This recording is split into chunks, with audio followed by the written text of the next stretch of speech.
I gave my life to that company. I wasn't flashy. I wasn't the kind of guy who bragged at meetings or talked over others. I was steady, reliable, the kind of man who picked up the slack when no one else would.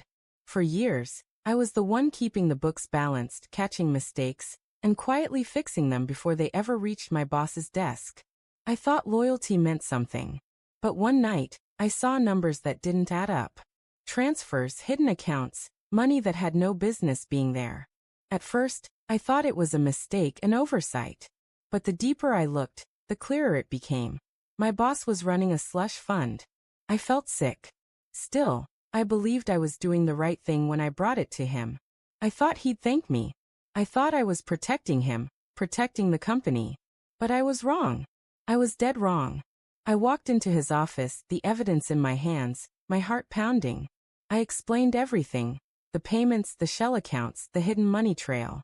I laid it all out, expecting shock, maybe even fear. Instead, he laughed. Not a nervous laugh. Not the kind of laugh that says, "You caught me." No, this was a smug, arrogant laugh. The kind that told me he thought I was nothing. He leaned back in his chair, smirked, and said, "You've been working too hard. Don't worry about it. Just stick to your little spreadsheets." Little spreadsheets. That's what he called the work that had kept his empire standing for years. That's what he reduced me to. A man hunched over numbers, too small to matter. That laugh, it burned. It echoed in my chest like fire. And in that moment, every shred of respect I'd had for him turned to ash. After that day, everything changed. I was cut out of meetings I had always been a part of. My projects were reassigned without explanation. When I walked into a room, conversations stopped. People who used to lean on me now avoided me. He didn't just ignore me, he erased me. The humiliation was brutal. I came home every night staring at myself in the mirror, wondering how I could give so much of myself and still be treated like I was nothing. I felt like a ghost walking the halls of a company I had built piece by piece. And in my silence, a thought began to take root. I wasn't invisible. I was disposable. And I swore I'd never let him laugh at me again. I went back into the books, but this time, not to save him. This time to bury him. I traced every dirty dollar, every offshore transfer, every lie he thought was hidden. I dug through emails, contracts, invoices that didn't exist. I copied everything. And I kept smiling in front of him.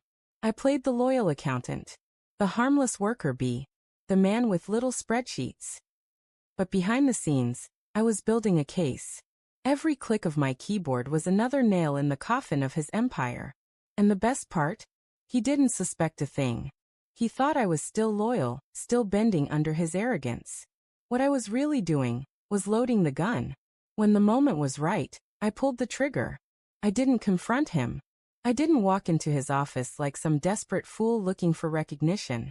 No, I went over his head. Way over. I sent everything, every record, every detail, to the board, to the authorities, to the people who had the power to crush him. And I timed it perfectly.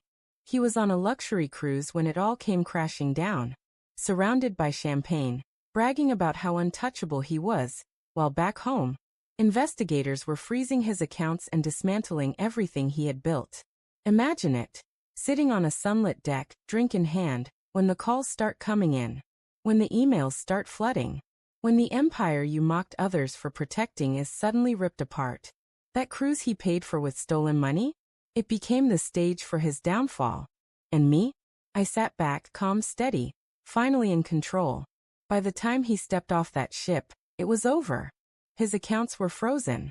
His reputation destroyed. His so-called empire sank beneath the weight of his greed. And the laugh that once haunted me? It was gone. I realized something then.